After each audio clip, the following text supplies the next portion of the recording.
essa que eu possa contribuir com alguns, enfim, alguns conceitos, algumas ideias, e que a gente possa conversar sobre esse tema, né? Que a Tati colocou aqui, eu vim desenvolver a partir da referência de um dos projetos do Instituto, que é o apadrinhamento afetivo. Então, penso que muitos dos conteúdos sobre vínculos, o efeito disso no desenvolvimento das crianças e dos adolescentes, tem utilidade para vários aspectos aí do trabalho de vocês, na vara, nos abrigos, saicas, mas os meus exemplos serão principalmente a partir do projeto de apadrinhamento afetivo, né? E desse vínculo, porque minha voz ficou tão grossa de repente. Desse vínculo padrinho, madrinha, criança, adolescente. Quero dizer assim, primeiro que eu vou usar, eu sei que hoje em dia tem todo um cuidado com essa coisa de gênero, né? Então, se a gente fala padrinho, tem que falar madrinha também, mas eu não vou ficar repetindo isso, tá? Hora eu vou falar padrinho, hora madrinha. Outra coisa, eu sei que o termo atual, adequado pela legislação, é falar saica, mas eu gosto mais da palavra abrigo. Então, toda vez que eu falar abrigo, vocês transformem em saica.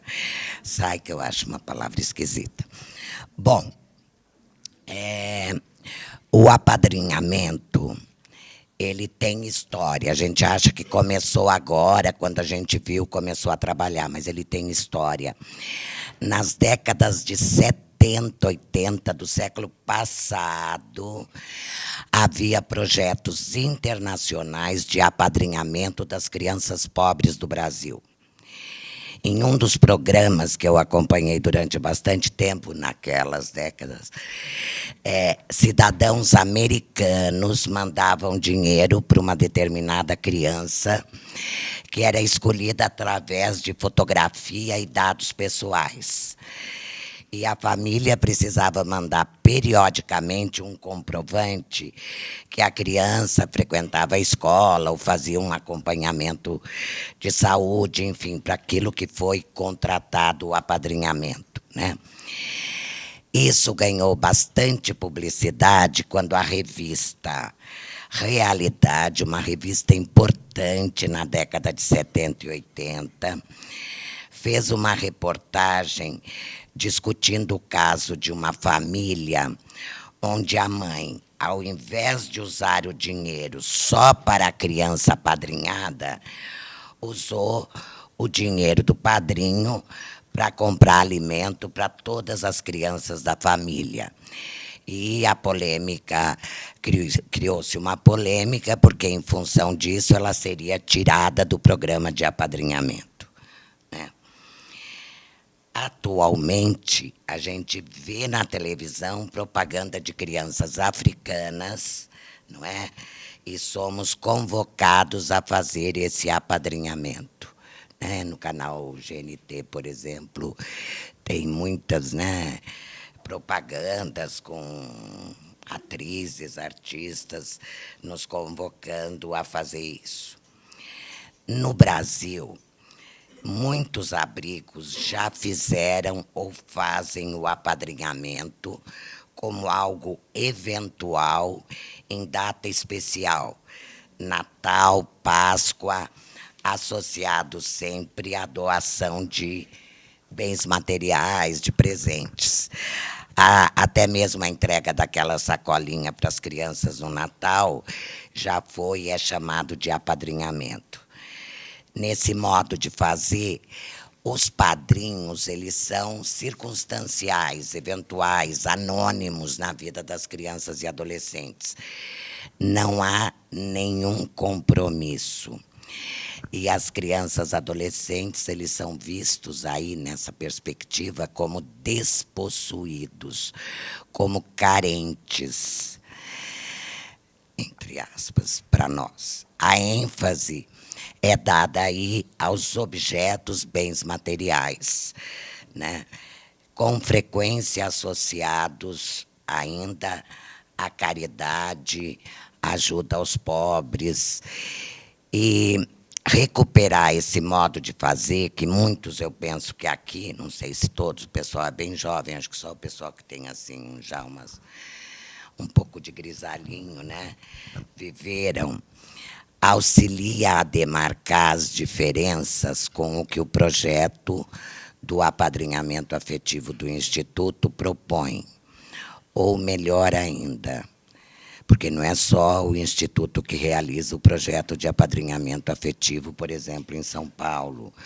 Ou tem também essa ideia do apadrinhamento em outras localidades, né? Eu acompanho um pouco, eu não entro, mas acompanho lá no acolhimento em rede, o pessoal fala, que nós também estamos pensando, que nós vamos implantar e tal.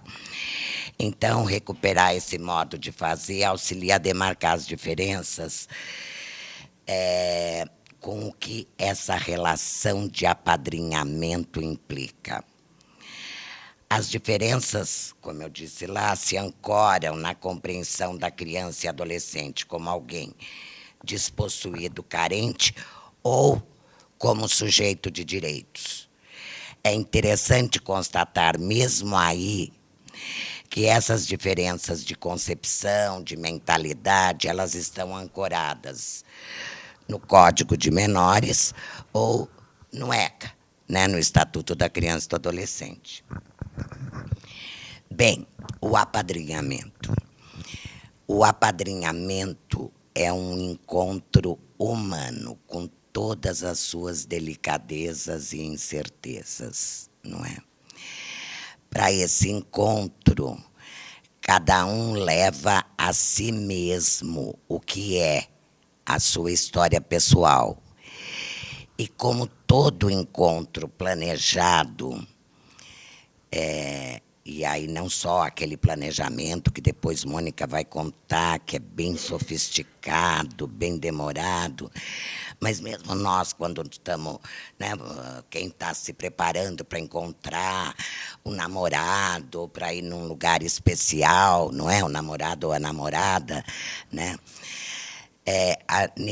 Nessa preparação, cada uma das partes, com frequência, cria fantasias, alimenta expectativas que pode nada ter a ver com o outro a ser encontrado. O que não significa necessariamente uma decepção, pode ser melhor do que se esperava também, né? Nesse sentido, eu penso que é necessário considerar as diferenças entre apadrinhar uma criança e um adolescente. No caso do adolescente, o início da relação é com frequência marcado pela desconfiança, o estabelecimento de alguma ligação, a construção do vínculo entre ambos, adolescente, padrinho, madrinha, pode ser demorado. Por exemplo, o adolescente precisa vencer as suas próprias resistências internas, admitir a sua necessidade de ampliar o seu universo de relações, e também ou precisa aventurar-se, né, se jogar numa relação desconhecida com um adulto, que é diferente para o adolescente se ele tiver de se arriscar a estabelecer uma relação com outro adolescente, né? Porque a figura do adulto já tem um lugar na história dele. Ou mesmo pode obstaculizar, dificultar, não impedir, mas dificultar a construção desse vínculo, tornar mais demorado, porque essa relação dele com o padrinho, madrinha, pode ser permanentemente conflitiva para ele, adolescente. Então, ele tem o desejo e, ao mesmo tempo, o temor de se apegar e ter mais uma decepção, frustração, perda, o que pode ser vivido como incômodo pelo padrinho, essa ambivalência do adolescente, né? E aí é importante poder pensar que é algo que está acontecendo no seu mundo interno, né? O apego, por outro lado, o apego na criança, na maioria dos casos, é mais rápido e fácil, né? Ela expressa corporalmente, verbalmente, sem censura, a sua necessidade de afeto. Ela encontra lá a pessoa e, depois de 5 minutos, ela pergunta: você quer ser minha mãe? Né? É muito frequente esse tipo de coisa. Bom, os comportamentos de expressão de necessidades afetivas, facilidade ou dificuldade de estabelecer contato, mesmo um primeiro contato, construir um vínculo, estão bastante relacionados com o motivo pelo qual houve a separação da família, o porquê essa criança e adolescente ainda permanece no abrigo. Eventualmente, houve, inclusive, a vivência de adoção e devolução. Esse texto que vocês receberam aqui, que vale a pena ler, o menino lá, o José, ele foi adotado e devolvido 3 vezes. E isso, quem trabalha no abrigo, nas varas, sabe que não é um fato, infelizmente, tão excepcional, né? Ou seja, essa expressão, essa capacidade de estabelecer vínculo com maior ou menor dificuldade estão relacionados com a história pessoal da criança ou do adolescente desde o nascimento e inclui necessariamente as suas vivências no abrigo, onde ela pôde construir relações duradouras e contínuas, adquirindo ou readquirindo confiança nos adultos cuidadores e, particularmente, nos educadores, que são as figuras que ficam 24 horas por dia com ela, que acorda, que bota para dormir, né, que dá o remédio na hora que está doente, etc. Ou, se ali nessa vivência no abrigo, houve outras perdas significativas. Ela continuou vivendo ali outras perdas, né? E que pode ter sido vivida por ela como abandono. Por conta do quê, gente? Daquilo que todo mundo aqui conhece. Da rotatividade dos funcionários da instituição, da transferência das crianças e adolescentes para outros abrigos para resolver questões institucionais.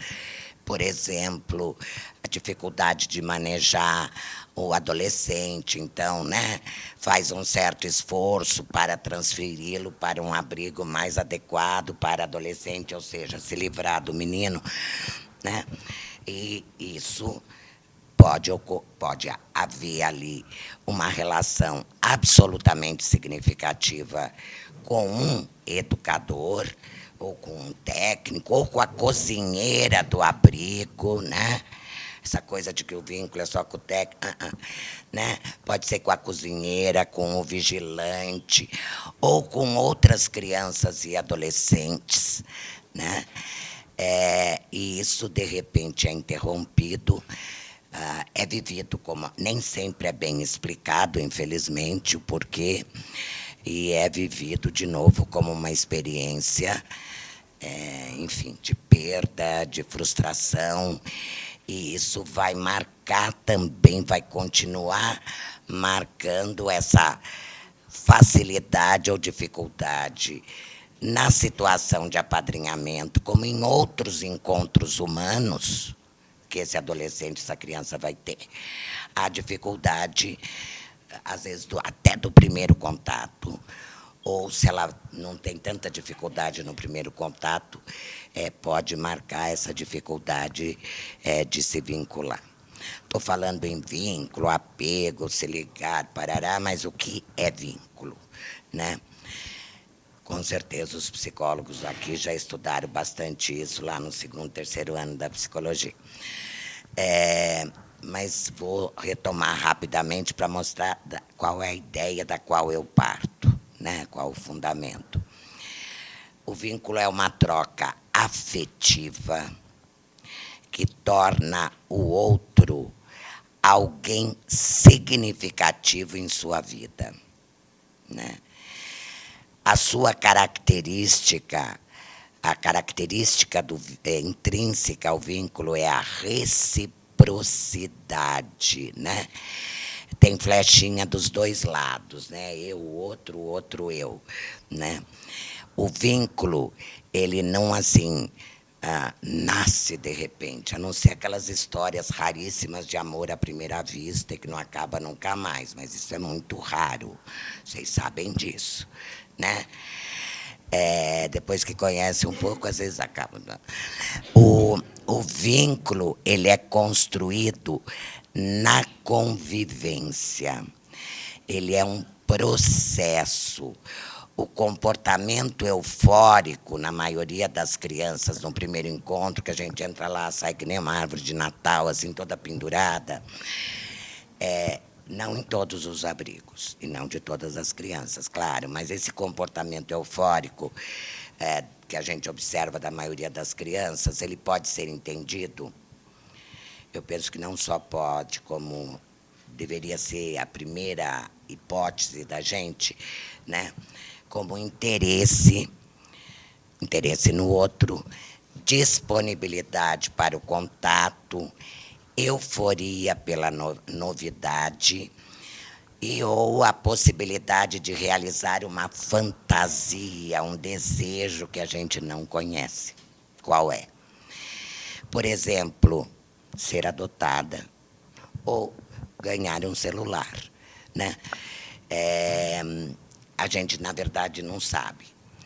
Os comportamentos do adolescente são mais contidos no primeiro contato, né? Vocês sabem disso. Eles podem ser comportamentos evasivos, né, de fuga, fica lá no quarto, lá em cima, não desce, né? Ou exibicionista, né? Mas ele também pode ter fantasias ou interesses. E o interesse não é só interesse em objeto material, né? Ele pode ter interesses nessa relação. A gente não sabe, a priori, o lugar que o padrinho, a madrinha, ocupa na fantasia, nos desejos da criança e do adolescente.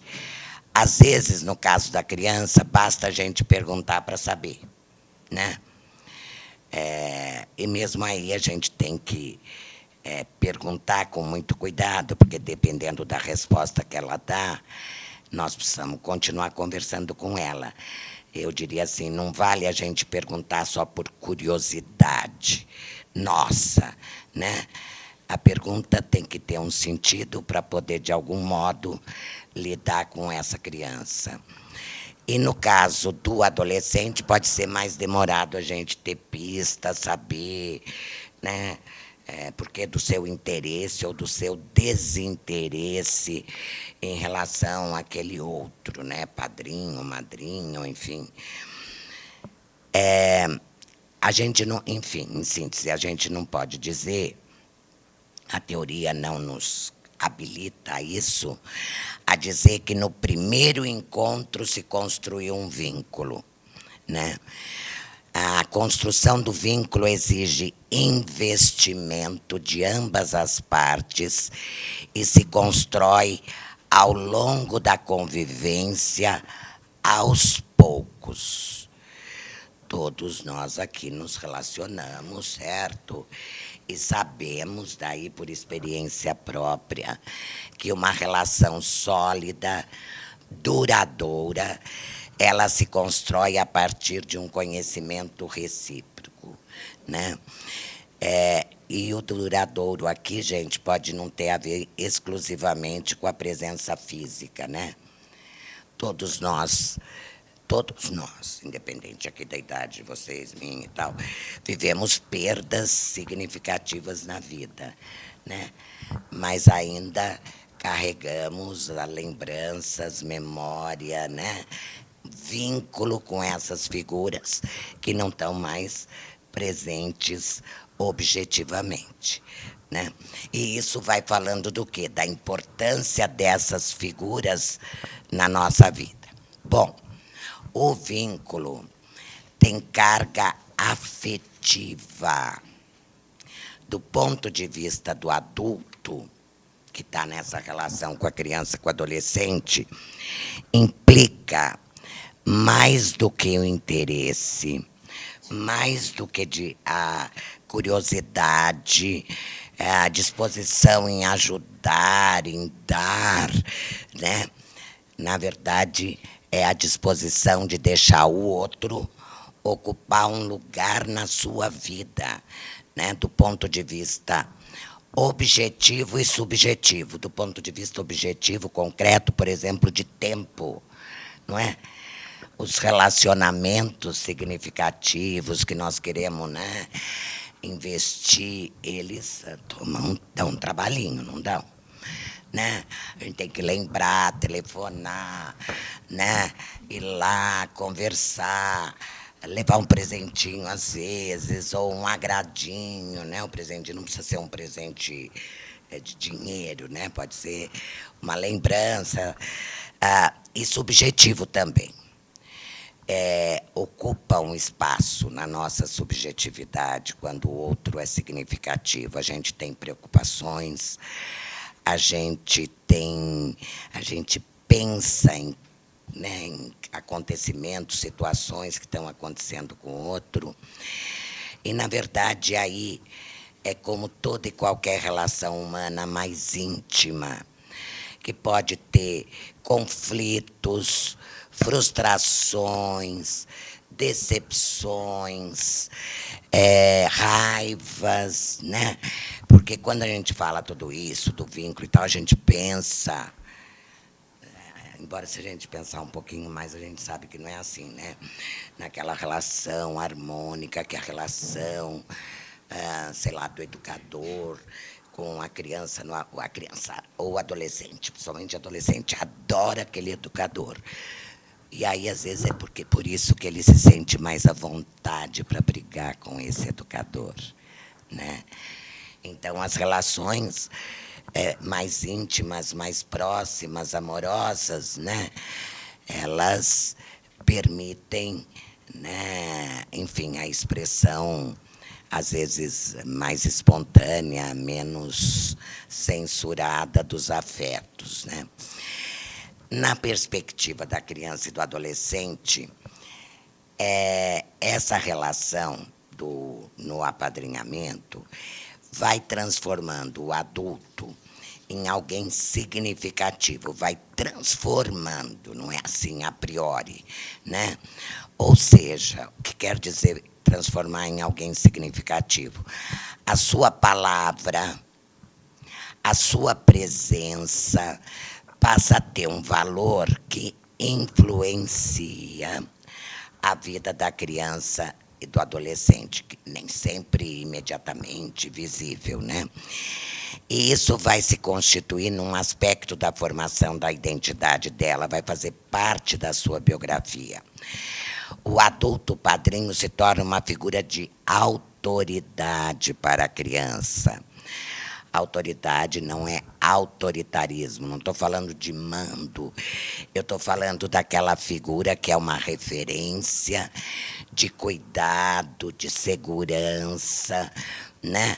É uma condição para criar um ambiente estável, para a criança, a adolescente, na hora da dúvida, poder recorrer, não é?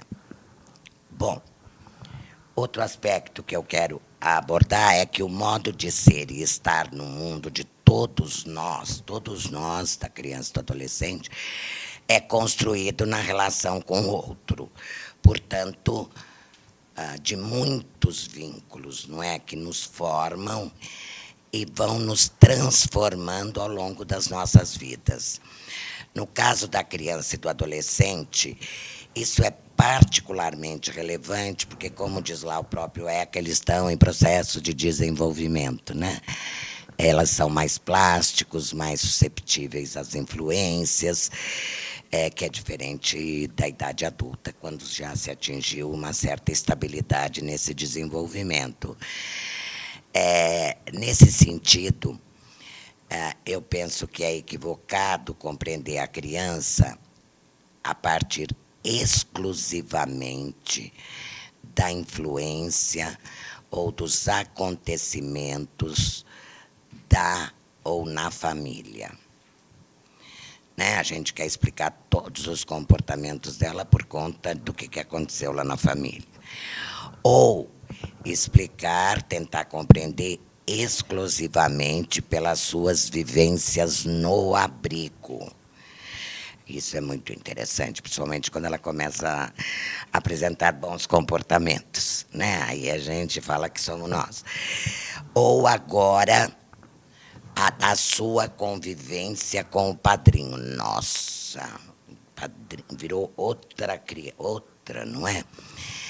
A sua constituição subjetiva é um amálgama, né, de todas essas vivências. E de muitas outras, como os meios de comunicação, né, onde ela escolhe os modelos de conduta dos amigos, da escola, né? Desde o nascimento, há muitas situações que revelam a existência de vínculos mais ou menos duradouros. Há um consenso entre os estudiosos, os teóricos, né? Vocês vão ver aí que no texto que vocês receberam tem citação de vários autores, né?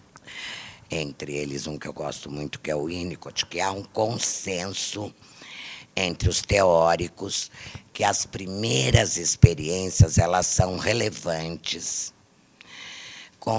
Lá, quando a criança nasce, quando é bebê, né, nos primeiros anos de vida. Por que são mais relevantes? Porque existe uma dependência absoluta que o ser humano tem de outro quando nasce para garantir a sua sobrevivência física, inclusive psíquica, não é? O Winnicott, por exemplo, ele diz, é até o nome de um livro dele, ele escreveu antes da década de 50 do século passado, então está um pouquinho defasado, mas tem muitos conteúdos interessantes. Ele diz assim, tudo começa em casa, né? Embora na época que ele escreveu também tivesse pouca casa, porque era a época da Segunda Guerra Mundial, os maridos estavam na guerra e as mulheres estavam trabalhando nas fábricas e a criançada, sabia, vivia nas ruas lá de Londres, aquela cidade chique, se bem que agora, enfim, numa situação difícil, mas já tinha criançada de rua lá em Londres, né? Tanto assim que ele criou as casas terapêuticas, né? Um trabalho super bonito, que vale a pena a gente ler, que está num outro livro dele, com o nome infeliz, o livro, que chama Privação e Delinquência. E ela lá conhece, que ela fez assim, né? E é um livro muito interessante, porque ele escreveu durante a Segunda Guerra, é um conjunto de palestras que ele deu. Deixa eu fazer o parênteses aqui. É um conjunto de palestras que ele deu no rádio para as pessoas em geral, de como lidar com a agressividade das crianças, de como lidar com os pequenos furtos em casa, enfim. E na última parte do livro, ele fala um pouco desses ambientes terapêuticos, que ele chama de ambientes terapêuticos, e que a gente poderia dizer que eram os abrigos para as crianças de rua da época da guerra, lá em Londres, né? Então, se tudo começa em casa e tem essa dependência da criança, do adolescente, da criança quando nasce em relação ao adulto para poder sobreviver, nós podemos pensar que a satisfação das necessidades que garantem, então, o bem-estar físico e psíquico das crianças pode ser realizado pela família ou seu substituto. O relevante é dar conta das necessidades ou das funções parentais, que são cuidados, apoio e orientação, ou seja, aquilo que garante um desenvolvimento saudável. Essas considerações colocam como exigência para os padrinhos, madrinhas, a disponibilidade para estabelecer esse vínculo. Então, assim, essa nova relação cabe na sua vida. É possível estabelecer com essa criança, adolescente, uma relação que ela se perceba especial em sua vida. Ela tem um lugarzinho que é dela. É a questão da individualização, tudo é muito, né, a mesma cor de calcinha para todas as meninas, é a mesma escova de dente, todo mundo come a mesma coisa. E cada um de nós temos necessidade de nos sentir minimamente especial, não é? A disponibilidade objetiva e subjetiva. A disponibilidade para uma relação duradoura. E aqui, gente, nós temos que tomar muito cuidado, porque, como toda relação, ela está sujeita a todas as intempéries da vida humana, não é? Ao acaso, de repente tem que mudar de cidade, de estado, de país, de repente, não é? Esse duradouro aqui, ele não pode ser idealizado, né? Que é como a gente, né, lá no casamento, para sempre, né? Aí é mais Vinícius de Moraes, é bom enquanto dura, não é?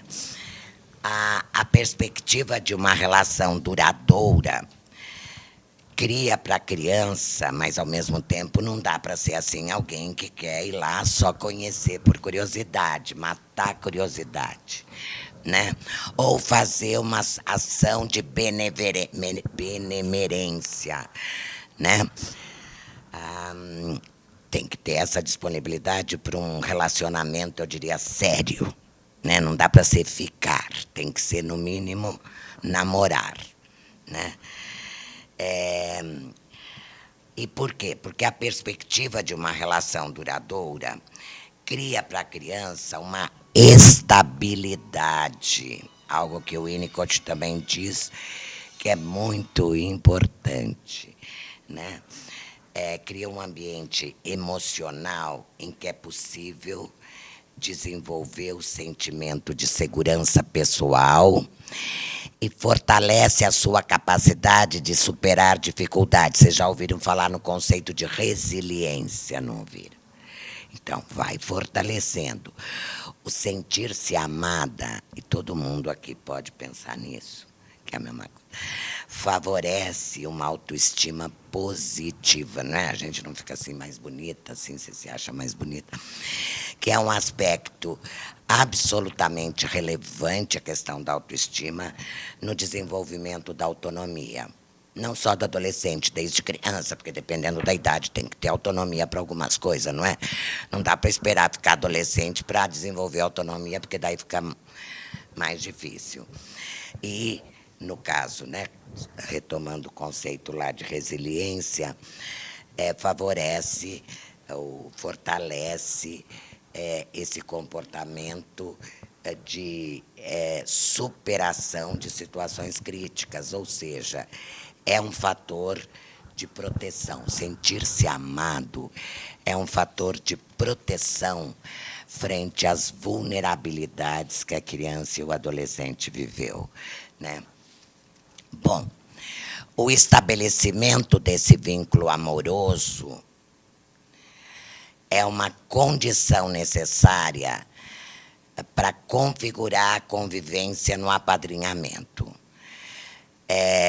favorece e torna mais agradável e produtivo os passeios, as visitas, o dar e receber alguma ajuda na tarefa escolar, diminui a resistência dele acompanhar na visita ao médico, torna o ouvido mais aberto para as orientações, para as opiniões diferentes, faz ampliar o repertório cultural, e essa condição, de novo, vai assegurar a autoridade, não o autoritarismo, a autoridade desse adulto.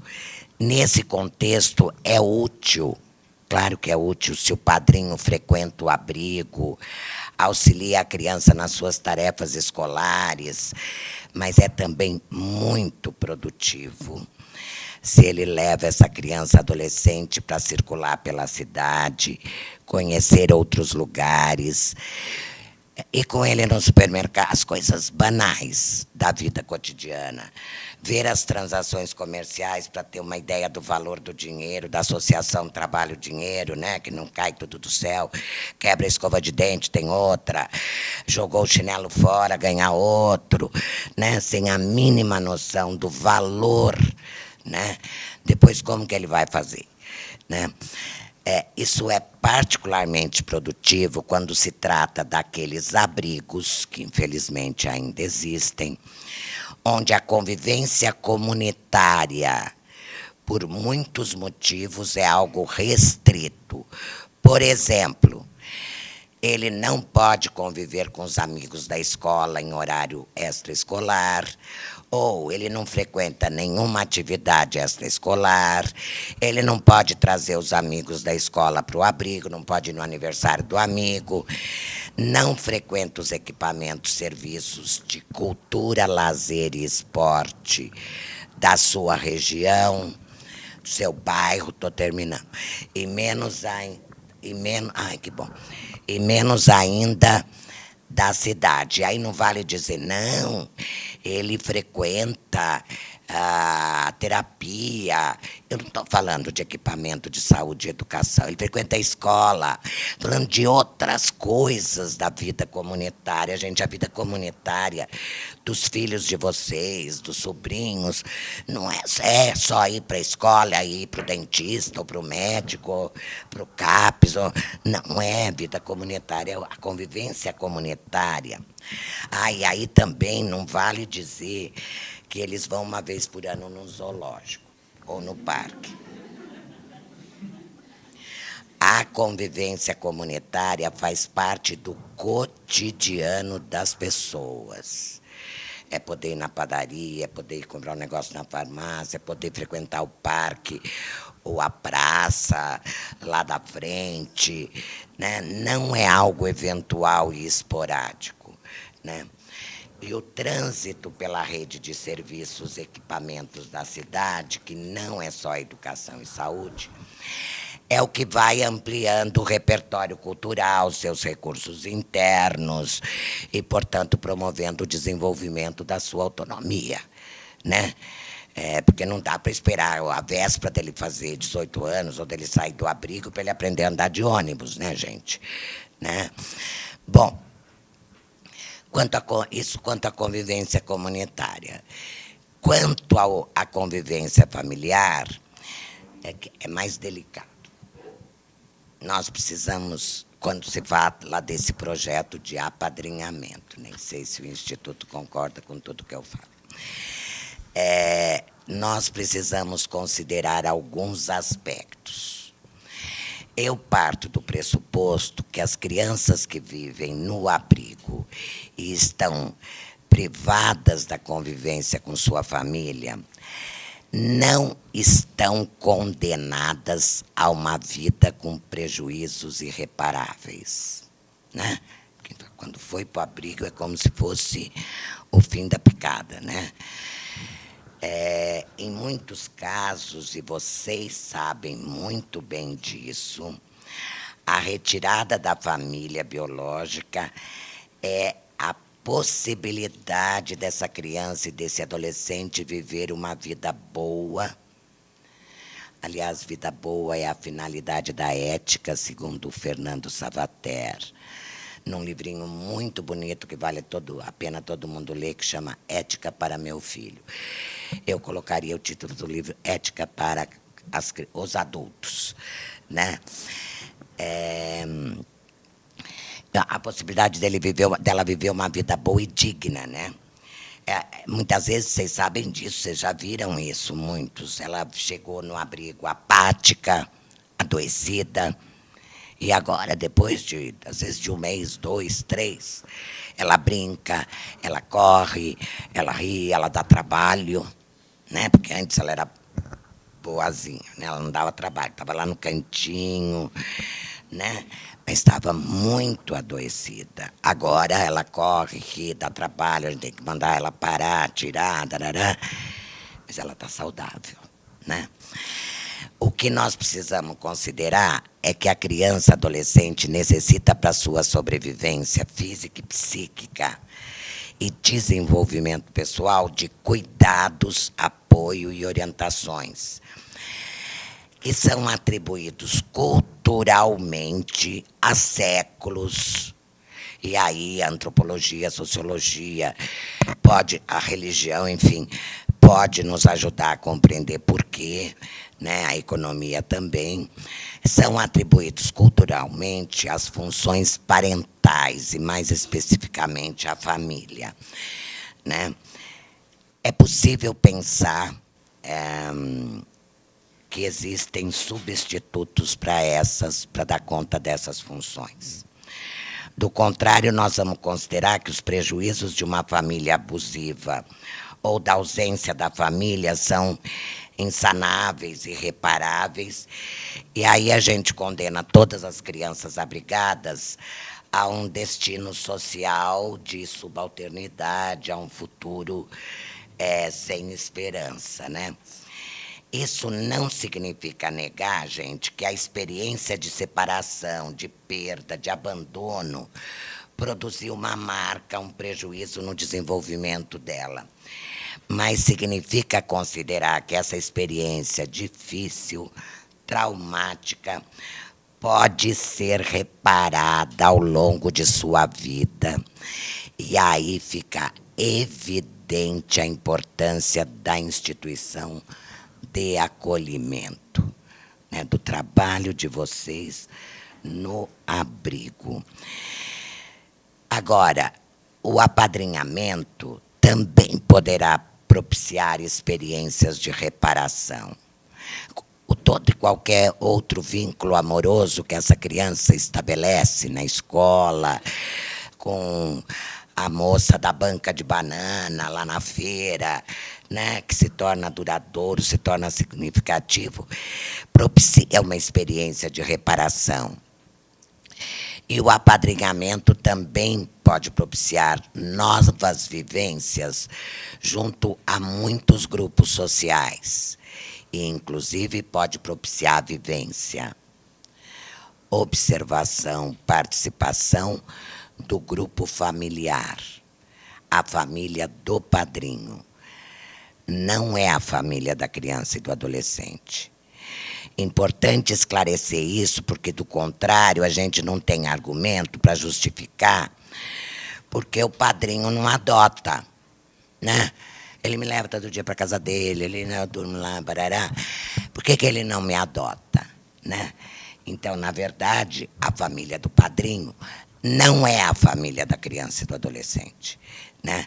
Ele pode conviver com essa família. Se ele foi abrigado quando ele era um bebezinho, né? Nunca viveu assim, comeu em volta de uma mesa com... Não precisa ser um pai e uma mãe, pode ser só a mãe. Quantas famílias mononucleares tem? Ou pode ser um casal gay, né? Enfim, então ele vai ter experiência de que naquele lugar, né, num grupo social menor, né, que as pessoas se responsabilizam por ele. É desse jeito que funciona.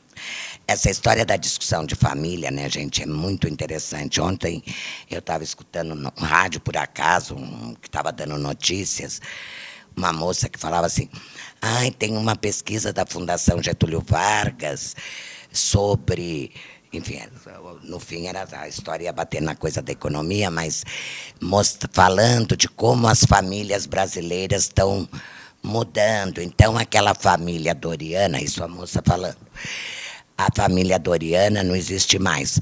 Ela falando, daí o dono lá do programa falou, como assim não existe?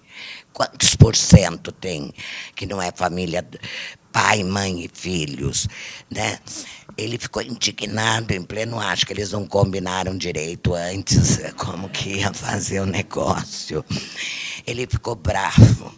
Ela falou, não, aí ela é que eles estão mostrando que está aumentando o número de famílias, com outras composições, outras estruturas, enfim. Eu penso que é necessário pensar com cuidado essa nossa expectativa que o apadrinhamento irá dar conta da convivência familiar, ou seja, penso que não podemos supervalorizar e entender o apadrinhamento como a solução da vida da criança e do adolescente, inclusive porque o abrigo continua com todas as suas responsabilidades e atribuições.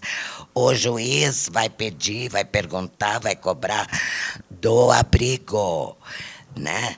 Muitas das decisões, claro, uma boa parceria com os padrinhos ajuda a pensar junto, mobiliza outros recursos. Uma coisa é fazer parceria, outra coisa é transferir responsabilidade. Ai, ainda bem que esse adolescente agora tem um padrinho. Ele que se vire, né? Enfim, as responsabilidades continuam sendo do abrigo. Quase concluindo, o abrigamento prolongado deve ser considerado nas suas consequências na formação da criança e adolescente, mas a história do abrigamento prolongado, gente, depende muito das características do abrigo, da instituição, da qualidade do seu atendimento, da história da rotatividade dos funcionários, que é uma das coisas mais perversas, da transferência dos abrigados sem nenhum cuidado, da existência de um ambiente hostil para os adolescentes. É impressionante como os abrigos não gostam dos adolescentes, e eles são muito interessantes. Infelizmente, os abrigos que funcionam no modelo de instituição total ainda existem, 27 anos após a promulgação do ECA, 1990. O abrigo como instituição total não se caracteriza exclusivamente pelos grandes internatos, como era o Sampaio Viana, aqui na rua Angatuba, né? Heloísa trabalhou lá. Trabalhou lá, ó, que tinham 600 crianças de 0 a 7 anos, 600.